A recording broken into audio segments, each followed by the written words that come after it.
नमस्कार सांग मैंने आसला ओडिशा पुलिस रे बड़ निजुक्ति 2024 वैकेंसी देखापी गले अच्छी 7664 पोस्ट अलग अलग पद रही जो मैंने भी इंटरेस्टेड अच्छे आसन देखा भिडियो कौन कौन डिटेल्स रही डिस्कसन करवा। देखो टोटाल 7664 पोस्ट मध्य सिविल कनेस्टेबल अच्छी 4219 पोस्ट रही।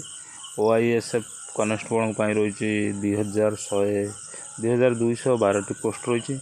SI रही 933 पोस्ट कनेस्टेबल रही 300 पोस्ट। जो मैंने भी 10th पास कर इलिजिबल हो जॉब टी अप्लाई करने अलग अलग पोस्ट अलग अलग आपंकर डिग्री मागी सपोज आपंकर 10th पास पर जो आपंकर +2 कि +3 अलग अलग रही देखो ये देखी कनेस्टेबल अप्लाई करने आपको मिनिमम 10th पास करवा दरकार। सब इन्स्पेक्टर होते अप्लाई करने चाहिए तो आपको डिग्री करथिबा दरकार। कौन सी विषय जदि आप ग्रेजुएशन रे पास कर तो आप SI एलिजिबल हो पारे तो आप SI भी पोस्ट टी अप्लाई करेंगे। देखिए अप्लाई करने बयस सीमा कौन रही देखो आप बयस कनेस्टेबल मिनिमम सर्वनिम्न आप 18 वर्ष होता दरकार। SC ST रिलैक्सेशन अच्छी आप मैक्सिमम एज रोचे 25 वर्ष 18 ରୁ 25 कहले आप SC ST रिलैक्सेशन रोचे।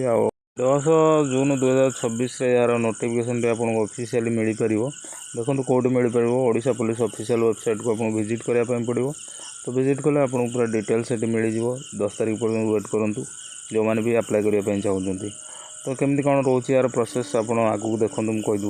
सिलेक्शन प्रोसेस आप 4टी पर्यायर हम देखो गोटे लिखित परीक्षा हम CBT रिटन एग्जाम जोटा कहते गोटे शारीरिक परीक्षा फिजिकल मेजरमेंट टेस्ट हम आ शारीरिक दक्षता परीक्षा गोटे हम आप हो सारापर आप डॉक्यूमेंट जांच हम तापर आपको जॉब टी मिल पार।